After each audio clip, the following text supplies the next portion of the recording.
serial killer, and the more that I researched this case, the more that I wondered, what does it take to be classified as a serial killer? We're gonna get into that, but first I'm gonna give a couple shout outs. Sophia, feel free to skip this. Thank you guys so much for 1,000 subscribers. It is absolutely insane to me that many people have subscribed to my channel and that so many of you watch all of my videos. My mom is home from the hospital. I know a couple of you saw that she was briefly admitted again. They actually could not find anything wrong with her, which made no sense to me, but I was telling her about you guys and the fact that people pray for her all over the world, and she wanted me to send you a thank you. I would film her in a video, but I don't know if I could get her to be quiet enough to do so. Anyway, thank you, and hopefully I will still be here, plugging out videos when we get to 2,000, and you're not bored of me yet. Anyway, I'm done. Okay. Serial killers. So, the actual Oxford Dictionary says that a serial killer is a person who has committed a series of murder with no apparent motive, and that they typically follow a predictable behavior or pattern. Okay. So, it's not a number. So, if I kill 2 people, am I a serial killer? I always thought that it had to be more than that, but I guess not. Anyway, so I'm gonna do a case recommended by one of you guys today. This is actually about the Spotsylvania serial killer, and this was a hard case to put together because, like you guys know, I really try to focus on the victims of these cases because I'm not trying to be inhumane, but I really don't want to focus on a murderer. And that seems to be kind of how, can you name me one of Ted Bundy's victims? Probably not. I mean, maybe Ted Bundy, because he's had a lot of press lately, but John Wayne Gacy, I did a video on him, and I couldn't name you one of his victims. I feel like people deserve more than that.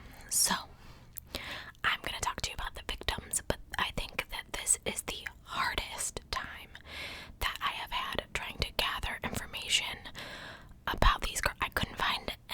I went through so many websites. I just wanted one description of something someone said about them. Tell me if she's bright. Tell me if she's funny. Tell me if she collects something or is shy or anything. It took a while, so hopefully you guys enjoy this story, and let's just get right into it. I'm gonna stop yammering now. Anyway, okay. On September 9th, 1996, the school year was a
inside the house at the time of the abduction, and it was less than 15 minutes before she noticed that Sophia was gone.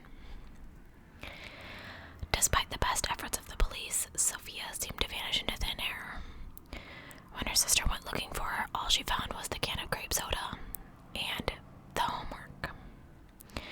Despite her family's insistence that Sophia was happy and well-adjusted and that she would never run away, the local sheriff's department approached her disappearance as a missing person case, with no worry of foul play. They set out looking for girls who matched Sophia's description: 5'5", slender, with purple nail polish on her fingers and toes.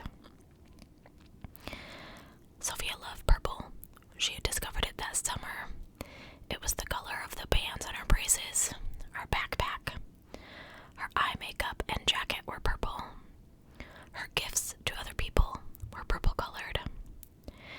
She was a normal teenager by all accounts in the community where young people work at Food Lion and Waffle House. But her passion for purple things set her apart. Aside from that, she was an average teenager. Friends said that she was quiet and reserved until she got to know you. She liked boys. She hung out at the video arcade and watched comedy and action movies.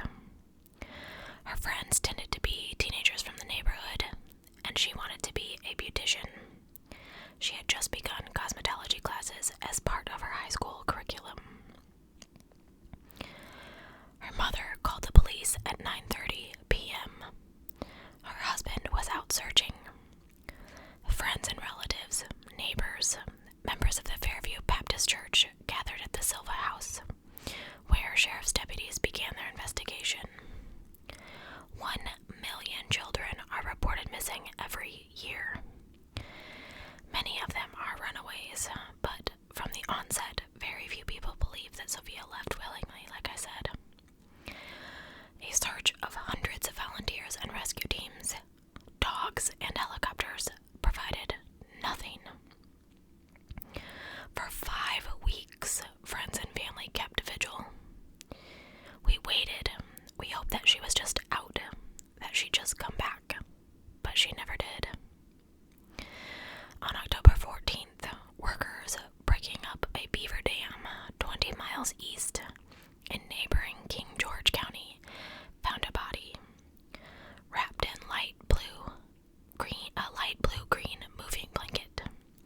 It was bound with rope, and it had purple nail polish on its fingers and toes.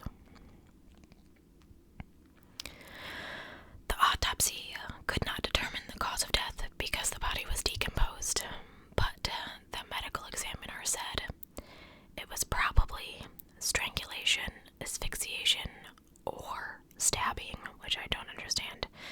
If it was stabbing, why couldn't they tell that? Her body was clothed in faded blue jean shorts and a long-sleeve sweater. Her shoes, socks, and underwear were missing, and her pubic hair had been shaved. By December, Spotsylvania sheriff's detectives had narrowed their list of potential suspects to a handful. Among them was a gentleman named Carl Rausch. He was 44, a house painter who had had a couple minor brushes with the law. He rented a basement room 7 houses down from where Sofia Silva lived, and he had drawn the attention of investigators even before her body was found. Apparently, unbeknownst to him, he fit the profile. His landlord told the police that he would sit in his van and watch neighboring children. He also said that his behavior had changed after Sophia had vanished. He had stopped drinking beer and picked up Jack Daniels. And 2 weeks after her disappearance, he abruptly moved out, leaving some of his belongings behind. The landlord's account fit the profile of a potential suspect, down to the sudden shift in behavior. The description helped police obtain search warrants and collect fiber evidence from his van and former residence. Detectives then questioned people who knew Rausch, including his former wife, Sharon. In a recent interview, Holmes said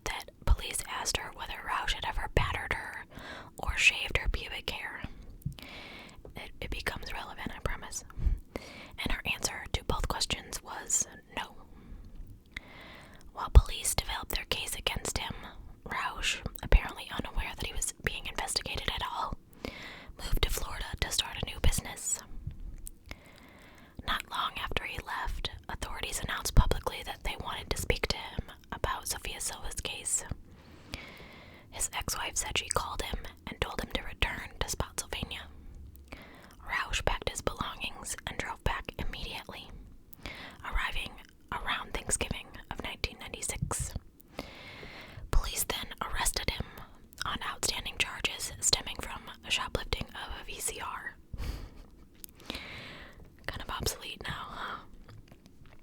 When he was in the jail, several of the inmates told police that Rausch had claimed responsibility for Sofia Silva's death, an allegation that he then denied to his attorneys, of course. So, in the state's crime lab in Richmond, the case against Rausch was coming together. On January 8th, the lab reported that 4 varieties of fibers found in his van matched fibers from Sophia's body. "You've got your man. This is overwhelming evidence," a forensic examiner told police investigators. About 2 weeks later, a grand jury indicted him on charges of abduction with the intent to defile and murder, largely based on the sample of fiber analysis. Police closed the case, even though the DNA samples did not conclusively implicate Rausch. The analysis showed that if there was only one contributor besides Sophia to the DNA samples recovered, then Rausch could not have been it. But if there were multiple contributors in addition to Sophia, he could have been one. So basically what that means is there had to be 2 people involved, one that assaulted her, and they used Rausch's van. We're gonna just stick with me. I know it's kind of confusing. But child abductors seldom work in pairs. The typical profile drawn by studies is that of a sole white male in his 20s. And Spotsylvania sheriff's officials speculated that the foreign DNA could have come from consensual sex with a boyfriend before the abduction. But Sophia's friends said that she wasn't having intercourse and she didn't have a boyfriend. Rausch's defense team maintained the DNA results cast doubt on the case, and he still protested his innocence, but remained in jail. And then, Kristin and Kati disappeared after getting off their respective school buses May 1st, 1997, in Fredericksburg.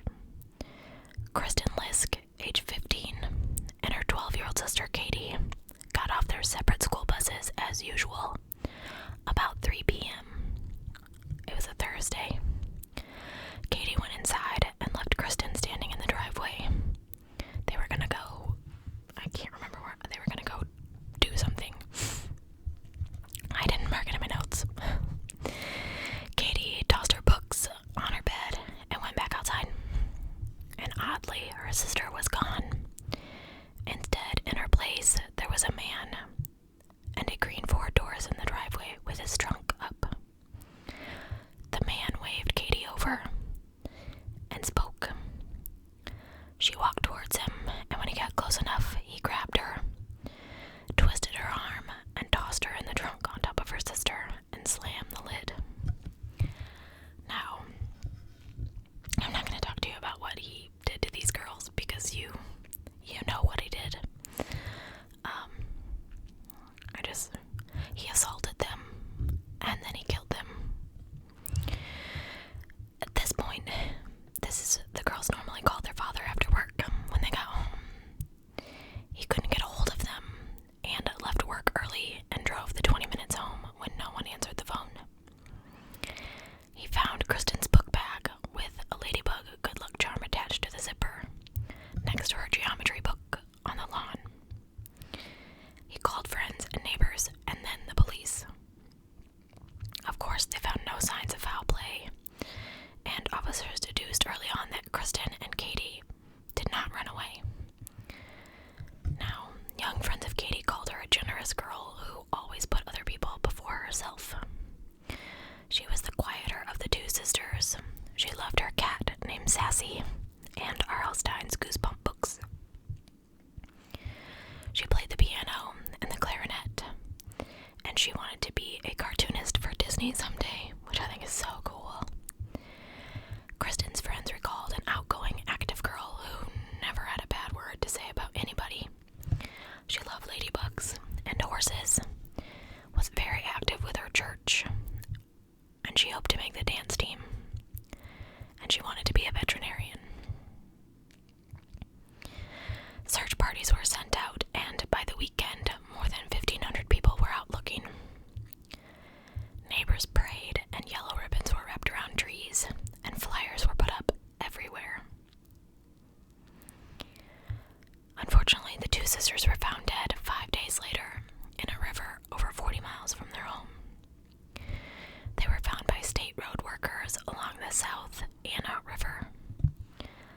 television station said that they were partially clad and partially submerged in the water.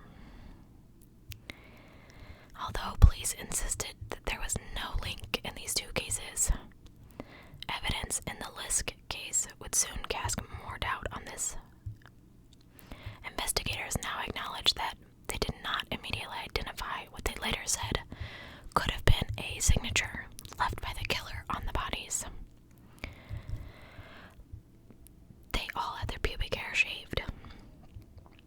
They knew that Sophia's hair had been completely shaved, and they believed it was done by the killer. But investigators acknowledged that this similarity was not immediately apparent in the slaying of Kristin Lisk. The detective present at her autopsy on May 7th noted that her hair had been partially shaved. But after questioning her family and friends, they were unable to figure out whether she did it herself or someone had done it for her. FBI investigators did not immediately believe that the same killer was responsible, primarily because the Spotsylvania Sheriff's Office still maintained that Rausch had killed Sophia, and he was in jail when the two Liske sisters vanished. They had the suspect for the Silva case, which was Rausch, and if Spotsylvania says they're very confident that he is the person for Silva, then there's no way he could have committed the Liske case, said FBI spokeswoman Mary Jolie. You pretty much go on what other departments tell you. It wasn't until 2 weeks after the Liske sisters were found that investigators received evidence that caused them to focus on the similarities. The FBI crime lab reported that some of Kristin's hair had been found inside her shorts, causing the investigators to conclude that the shaving had been done by the killer. The big question, like they said, was, is this something that she did, or was it not self-inflicted? They would not discuss why the analysis of her shorts took 2 weeks. I thought that was kind of weird. So, the apparent signature left on the bodies added to an already long list of similarities.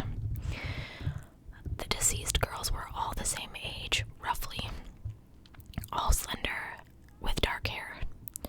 They vanished after school from in front of their houses with no witnesses. Moreover, police suspect that the killer removed Sophia's underwear and bra, and the bra from Kristin, what experts in this kind of killing call trophies. Meanwhile, an expert hired by Rausch's defense team, former FBI lab examiner Harold A. Dedman, Jr., reviewed the work of the crime lab. During his May 8th review, Dedman cited discrepancies between the state forensic scientist Robin G. McLaughlin's notes and her conclusions, and he questioned the scientific technique used in the tests. Dedman said that a lack of a clear match in DNA made him question the match in the fibers, noting that such cases often involve one suspect who sexually assaults a victim. As part of a broadening investigation, Spotsylvania detectives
in Columbia, South Carolina.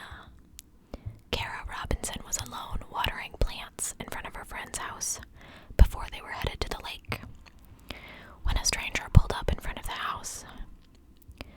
I found an article with statements from her, so I'm gonna read some of it to you now because I feel like you should really hear this in her own words, and then we'll talk about it. So, I was watering the flowers, and I hadn't even gotten dressed to go. Like, I was still in my pajamas, basically a t-shirt and some shorts, waiting for Heather to get out of the house, and I noticed a car drive by. It went out of the neighborhood and very quickly come back into the neighborhood. It pulled into the driveway and parked, and a guy got out. He was wearing just a button-down shirt that was tucked in and a baseball cap. He was a nice-looking guy, and he came over to me and said that he was a magazine salesman and wanted to know if my parents were home. I told him that this wasn't my house and no, they weren't at home. So he walked closer to me like he was gonna hand me something and pulled out a gun and put it to the side of my neck. He then directed Kara to his car. There was no question in my mind. I had to do what he said because he was bigger than me and he had the advantage because he had a gun, Kara said. So he put me in the back seat in this Rubbermaid container, put me in there, and just sort of set the lid on and drove away. Now at this point, our friend Heather got out of the shower and went looking for Kara. She looked all around inside the house and then went outside to find the hose in the yard still running. So she started asking around to the neighbors, seeing if anyone had seen anything. And one of the neighbors said that he saw Kara get in the car with a man who looked like he could be her dad. Heather, smart girl, smart, solid friend, knew that Kara's father was out of town, so she very quickly called her mother and explained the situation, and her mother called Kara's mother and said, I think Kara's been abducted. So this actually moved the case on pretty quickly, which is good. So the guy drove away. Kara is lying balled up in the fetal position, and she's a smart cookie. She's taking note of everything, every stop, every turn, every sound. I was pretty familiar with the area, so I tried to pay attention to where he was going. That way I'd know where I was, and I felt him get on the interstate, said Kara. He drove 10-15 minutes before he stopped. When he stopped, he got out of the car and he opened the container and said, I'm gonna tie you up and I'm gonna gag you. And he reminded her that he had a gun.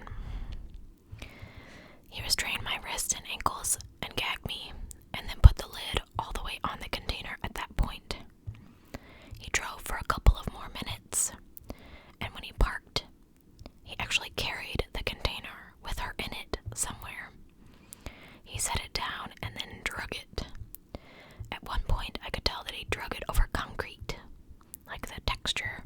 I could feel him drag it over a threshold, and the sounds changed. And then I heard a door shut. A couple of minutes later, he opened the container and he said, I'm going to take the gag out. I'm going to take the restraints off. But I have a gun. Don't scream and don't try to escape. They were in his apartment, and although Kara didn't know exactly where she was, she had a plan to gather as much information on her captor as she could. I was trying to read his mail. I was looking at the magnets on his refrigerator. I knew his doctor, I knew his dentist, I knew the serial number from the inside of the Rubbermaid container. This girl's smart. I don't think I would think of all that. I'd be freaking out. Because I knew I was going to escape, she said. I wanted to learn about him, and so I did try to have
survival, said Kira. And at one point he said, we're gonna watch the news, and we're gonna see if anyone misses you. Of course, she'd only been kidnapped 8 hours earlier, so she wasn't on the news at that point. Through all of this, she tried to remain strong.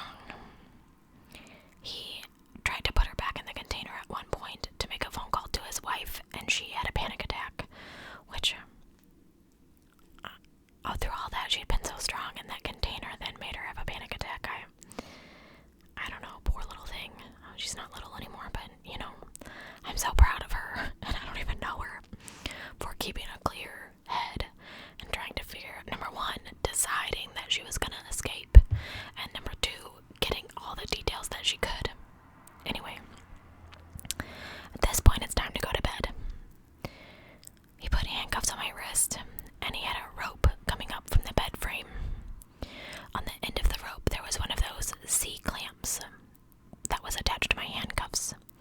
So my hands were kind of up, and then I had a restraint on my right leg, which was attached to the bottom of the bed, to the bed frame there. And he was just like, okay, we're going to sleep. In the same bed. He was right next to me, she said. I woke up the next morning, and he was still asleep, and I knew that was it. It was time. It was the most feasible time to make a run for it, but in order to do so, she had to not wake him, so she can't make any noise or much movement. My hands were kind of up, and so the first thing I did was to reach my hand to unscrew that C-clasp, and I couldn't quite do it, said Kara. But there was just enough room that I could get it to my mouth, and so I used my teeth to unscrew it. I still had my hands in handcuffs, but I was able to slowly wiggle down to my ankle enough to unattach it from the bed. And then I just kind of slid out of bed without waking him up. Smart little cookie. So she's out of bed, now what? I got my clothes back on, and I went to the living room and went to the door. I knew he was going to wake up when he heard the door, and I knew that he was going to be able to see me. So I just did it as fast as I could, and I ran, said Kara. In her bare feet, she ran for her life. I just thought for some reason he was going to wake up and he was going to shoot me right through the window. She ran and spotted a car. I ran out in front of that car and waved my arms and stopped them. I went to the driver and said I was kidnapped. I just came from that apartment. The men then drove her to the sheriff's station, but the reaction that she got when she got there wasn't what she expected. The deputy that was there, I felt like he didn't believe what I was saying, and I was like, I still have the handcuffs on, said Kara, and I just felt like he didn't believe me, and it was pretty infuriating because I was like, here I am, I've actually done what I set out to do, I escaped, and now I'm in an area that should be a safe zone, and I'm being treated like I'm lying, which is terrible. Why would she make that up? And why wouldn't, she can't be that far away. Why do they not have any account of her missing? And anyway, she told police everything that she could remember. Her notes led them straight to his door. He was Richard Evonitz, age 38, seemed to be an ordinary guy, decorated Navy veteran, married man with a job, friends, and a place in the community. On the surface, Richard didn't seem like a sexually sadistic psychopath, as an FBI criminal profiler would later describe him. Other facets of his character fit the image perfectly. He was the son of an alcoholic. He had a bad temper and a long history of legal trouble. They got a search warrant and went through every inch of Richard's apartment. They began to gather information about where he worked. They got some cellular telephone records and different cars that he had access to. They called in the FBI and a manhunt was launched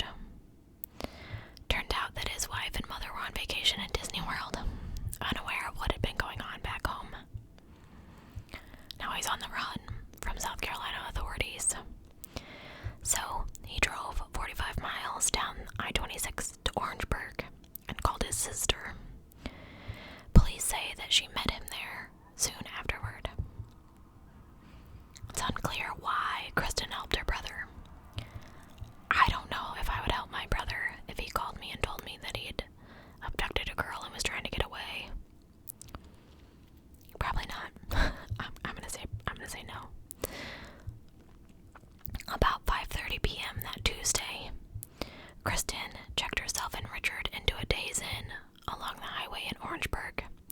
She paid cash, and she booked the room until Saturday. Police think that Kristin may have left shortly after helping Richard unpack his car. They believe that Richard holed up in room 142 all day on Wednesday, and he used his cell phone to call his youngest sister, Jennifer, who lived 500 miles south in Florida. He would head there. Something spooked Richard the next morning, on Thursday, June 27th. It was already 80 degrees and humid by sunup, making everything damp and icky. For whatever reason, he fled his room in a hurry. He left behind clothes and other items on the bed. Around 10 a.m., he stopped briefly at the South Carolina-Georgia border and then had a straight shot down Interstate 95 to Florida, and he was still at least 90 minutes ahead of the police. But they were closing in fast. That evening, Richard called one of his sisters. I couldn't find out which one.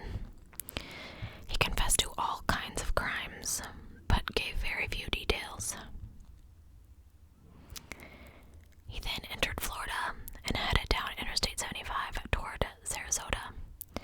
He called his youngest sister. He wanted to meet her at an IHOP in Manatee County. Jennifer initially agreed, police say, but then she reconsidered, just like I would have done. She called the police and told them about this proposed meeting. At this point, it's about 10:15 p.m. Florida police found the IHOP, but Richard was not there. He was across the street in the parking lot of a nightclub, watching. Police spotted his car, but when they approached, Richard gunned the engine and zoomed off. The final chase had begun. Richard blasted down Interstate 41, pinning his escort speedometer at more than 90 miles an hour. He swerved and weaved through traffic, switching off his headlights to toughen the chase. He lost Manatee County police, but the Sarasota soon found him again. Desperate, he crossed the median and swerved into oncoming traffic, and topped out at over 100 miles an hour. Police at this point needed to stop him quickly, so they laid down those tire-tearing spikes. He drove across them, and his tires exploded.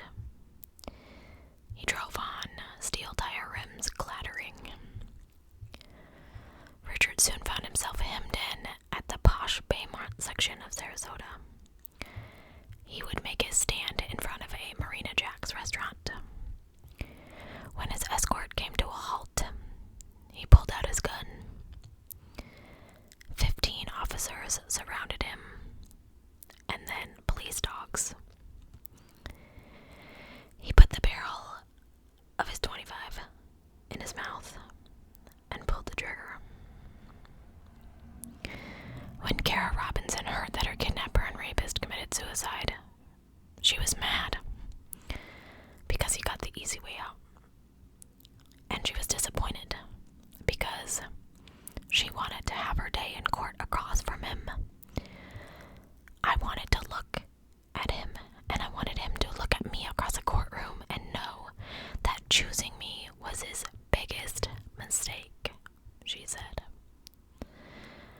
It was apparent during a subsequent search of the deceased abductor's apartment that he was not a first-time offender. A footlocker was opened and found to contain what seemed to be items that could be considered trophies. Among the things that were found were newspaper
abductions that seemed to lead in Reynolds' dump site were found in the footlocker. Richard has lived in Virginia, South Carolina, California, and Florida, not to mention his many travels during an 8-year enlistment in the Navy. He's also a suspect in many rapes, including one that occurred in Spotsylvania in the mid-90s. Today, Kara Robinson is married, and she's taken some time off from her job at the sheriff's department to raise her 2 small boys. She said that she made the decision the moment she was abducted, and from that point on, to never be a victim. She is a survivor. I think that to say you're a victim, then someone took something from you. Nothing was taken from me.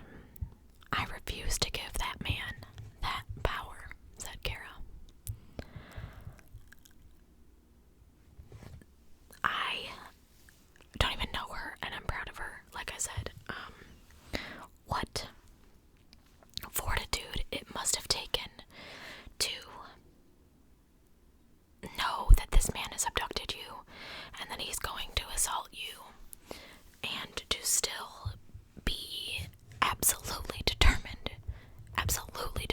to not only get away, but to remember such small, minute details that you got him caught, basically. I know that in any large thing that's happened to me, sometimes stuff feels so blurry. So I think that the fact that she remembered all the magnets on his refrigerator, like, what a smart move that was. So I wish that more people were capable of being survivors. I know it's situational, but I wish we had more survivor stories than victims.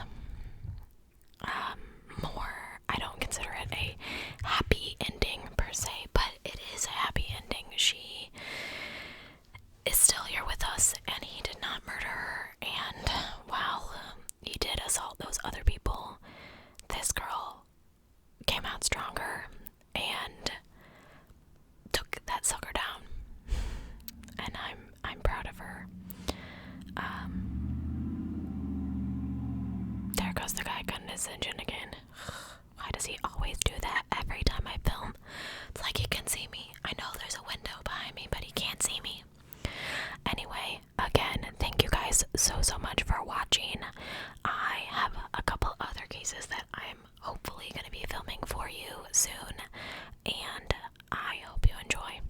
If you have any case suggestions, please drop them down below. I love to investigate what you guys want to see. Sometimes it's not that I'm ignoring the cases that you want to do, but if there's just not enough information for me to make, I try to make all my videos 20 minutes or longer. Sometimes they're just not enough information.